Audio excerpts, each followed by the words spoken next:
I would like to start with really a very basic, simple Bible text. First Thessalonians chapter 5. Rejoice always, pray continually, and give thanks in all circumstances. Now we know this very well. Is a very logical Bible text. It appeals to me. I'm a very logical type of a person. It's tameable. I like Bible texts that fit in boxes very neatly. It's frameable. You can print it and put it as a bumper sticker. I love it. Rejoice, pray, give thanks always, continually, in all circumstances. This is my kind of a Bible passage. And then I read it again and begin to think about it, and I'm getting very concerned because I'm not good at doing two things at once, let alone three things simultaneously and continually. I remember very clearly when we have two boys, 2.5 years apart, and I remember clearly saying to Claudette, baby, I can handle one at a time, but the moment you add the second one, I'm struggling. And Paul comes along and says three continually and at the same time. So I got a challenge with that. The second challenge I have is I could live with the first and the last one, but the middle one gets the rebel in me riled up. It sounds too old-fashioned, and I'm not sure I always understood, but we'll get back to that in a minute. The third challenge I have with a verse like this is it's difficult to expect people to rejoice and give thanks when their lives are upside down, when darkness presses around them from every side. And perhaps this is one of the toughest asks from this passage. So 3 problems so far. Problem number 4, I try to figure out if these are standalone calls to action or if they are connected somehow. So I'm asking myself, are these dependent on each other? Does one lead to the next? I try to look for the best order in which these 3 are supposed to happen. Does rejoicing lead to prayer, which in turn will make one give thanks? Am I allowed to scramble the order? Because these are all very important aspects of a believer's life. So I like the verse, but I'm struggling with it. So in order to make sense of it, personally, this is the way in which I reason it. I wanted to start with the first element, and that's the middle one, pray. It's the toughest one for me because of the old-fashioned aspect of it and the connotations and the baggage that come with pray. Because, not sure about you, but I grew up thinking of prayer as a chore. Do it in a particular way. My parents used to demand that I wake up early in the morning and pray. And that was very tough for me because I'm a night owl. I pastored churches which demanded, and the churches were divided down the middle, which demanded that you pray in a particular position. You know the argument, kneeling versus standing. I encountered different arguments where the prayer should be a particular length. Some argue for brief, some argue for detail. Then we have the perennial challenge of only certain people can offer certain prayers. But here it says that everybody should pray always. The second challenge I have with prayer is that, at least in my experience, I felt that I needed to pray under threat, with a sense of fear of God. If you do not pray, ... and you can just fill in the gaps. And then the reality of prayer as a shopping list. You come to God, you pour your heart out, put all the things out there, and the outcome is very erratic and unpredictable. So how do I make sense of this thing? Pray continually. And I resolved in my own mind that prayer is a way of being rather than a way of doing. This is my thinking. Living life with God is the only way of living for us is to be in constant connection with the source of life, with our life support. Experiencing God with and in us and staying connected with Him is a way of living. Let me give you an example. I obviously do Bible studies, and I like to do them in groups with people. So whether it is young people, whenever I teach baptismal classes with young people, I have their parents there because it's a family affair. And I have them in groups of families. And one of the questions that we ask every single time we meet, and we dedicate about half an hour to this, is how is God? And every single individual is invited to share what their experience with God has been during the past week. I encourage them to think and to reflect on how they connected with God, how they experienced God, under what circumstances. Did it happen haphazardly? Did it happen planned? Did what they tried a week before work? Would they be willing to experience with something new? Because praying for me is a way of life, is a way of being rather than a way of doing. So here are a couple of examples of people who were surprised by doing God in their lives. Once we explained to them that you can experience God and you can connect with God through prayer if you want in different ways, one of the young girls came back the week after and she said, I was absolutely shocked this week. So we said, all right, what happened? How is God doing? And she said, instead of kneeling when I prayed, I stood by the window and with my eyes open, for her, that was very new. I stood by the window and watched the world go by. And out of the blue, I sensed the presence of God. And I'm like, yeah, that's prayer the way I understand it. We spoke with a student, at least she spoke to us in the context of a Bible study. And she said, I'm struggling to connect with God. I don't quite know. I don't have the time. I don't have the place.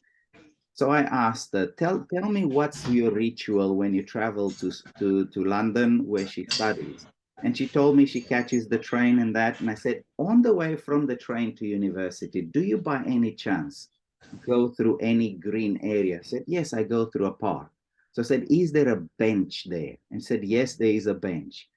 Why don't you try this week to sit on a bench? And I asked her, do you grab a cup of something hot on the way to school? And said, yes. I said, grab your cup of something hot and sit on that bench for 5 minutes and just connect with God.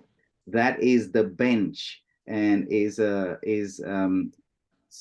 feature in her daily life, connecting with God as a way of being. Remember, another child doesn't come from an Adventist family, attends church regularly, is part of our Pathfinders and very busy in terms of the Pathfinders, and said, I don't quite know how to connect with God. So I asked her, what do you do first thing in the morning? Said, I go to the kitchen and have a glass of water. So I said, that's it. Why don't you take the glass of water, sit at the table that you have in the kitchen, and drink that glass of water together with God. Take a sip and talk to God while you drink it.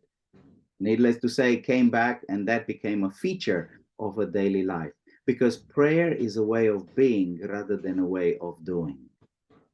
Much of our resistance to prayer is down to misconception.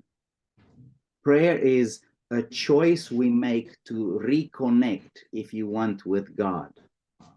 You're familiar with that photo that is on the slide. Alexander Milov created a beautiful feature at the Burning Man in 2015. It depicts two adults back to back, apparently upset, hurt by each other, but their inner selves trying to connect with one another. And I'm subscribed to the view that human relationships mirror our relationship with God. Since Genesis chapter 3, that's the fall, there's been a disconnect between us and God. And any and all attempts to live life without God have failed. That's why the brokenness we experience currently in every sphere of life is the result of breaking with the source of life itself. So when I am with the children or with the youth or the adults in Bible studies, I say to them, if this is God, We are designed to live life facing him. But what we find is that we normally turn our backs on God. There's an elastic which makes us live this way rather than facing him. Deep down in our hearts, there's a craving for relationship with the divine, even though in our practical lives, just like in that feature at the Burning Man, we have our backs turned towards him. So for me, I resolved that prayer is a generic term used to describe this touch point, this moment in time, this experience, this relational connection with God who calls me to live life with him. So in this posture with him, in this moment, I am reminded of who I am in God. I am designed and I'm fashioned to live this way and not with my back on God. That's why you read David in Psalm 27 saying, one thing I ask from the Lord. Can you imagine only having one wish that God may grant you? He says, only one. I'm not interested in anything else. This only do I seek, that I may dwell in the house of the Lord all the days. That's not church for church's sake, but to gaze on the beauty of the Lord and to seek him. Living life with God is what we are called to do by design. And since Genesis chapter 3, this disconnect from God has caused a lot of heartbreak. So connecting with God, if you want prayer, is a return home to our Father, to our original posture, to who we are meant to be. And once I understand prayer in relational terms as a turning towards this amazing God, as the only way to live life, then doing it continually is not a chore, is a way of staying alive, is an invitation to experience life as it was originally designed to be. It's a way of being. For this reason, personally, I find it easier, instead of prayer, to use terms such as connection with God, experiencing, standing in the presence of God, because prayer is not an activity for me, it's a way of being and a way of living. So here is my humble submission to you this morning. Learning to live life with God, call it prayer, connecting with God, standing in his presence continually, will not only guarantee my survival in this broken world, but will also reorder many aspects of my life. Just like the cylinder of a lock. I recently changed the locks on my house, so that's a very current reality. The cylinder, the part where you stick your key in. The tumblers of our lives, when set right, will unlock the door and give us access to living life with God to the fullest, or as the Bible says it, abundantly. For this reason, in this context, when I experience a deep sense of peace, of satisfaction and contentment, celebration and joy, I will only do that when I learn to stand in the presence of God. I know for sure that you have experienced times when you sense the presence of God, even in deeply challenging circumstances. And because you were so certain that that is the presence of God in your life, you were also able to experience peace and perhaps some joy as well. It is possible to go through the storms of this life, that's my contention, and sleep in peace when you live life with God, just like Jesus did in the boat. When everybody around was fretting and fighting for survival, Jesus, because of his constant connection with God, because he constantly stood in his presence, he was able to be content. He was able to live life in a different way, oozing peace. When I experience the presence of God in my daily life, I will also be able to live with a deep sense of thanks and gratitude. I will be able to experience life in the midst of tragedy as well. I will live as a child of God. I will be able to make a difference in other people's lives. But both joy and gratitude are an outflow of experiencing the presence of God. At least that's how it makes sense to me.